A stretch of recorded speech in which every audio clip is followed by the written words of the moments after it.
These are my second graders. We have been reading about you and thinking of questions. They probably have brainstormed over 50 questions, but we narrowed it down.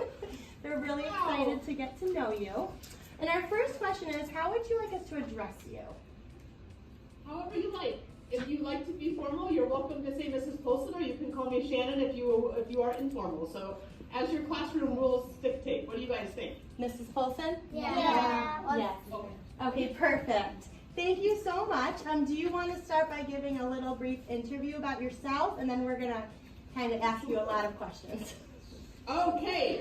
Well, first of all, I want to say thank you to every one of you and to Mrs. Ferrari for inviting me to come into your class today. It's such an honor to be with you.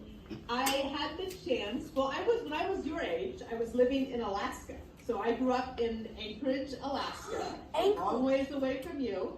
I went to college in North Carolina at a school called Duke University. And I was part of the ROTC program at Duke University. And then I went into the Army for 8 years because that's what you do after college and ROTC. Normally it's only 4 years, but I had to do 8 years because I decided I wanted to be a pilot. And if you go to flight school, then you have to do 8 years, but it's worth it. So I went down to Fort Rucker, Alabama, and trained as a helicopter pilot on the Huey and the OH-58, and then finally the Apache.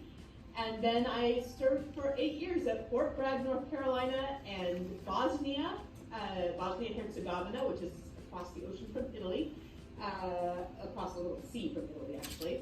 And then back to Arizona, and then Korea, and then back to Texas. And then I went to graduate school in New Hampshire, and then I moved to Seattle. And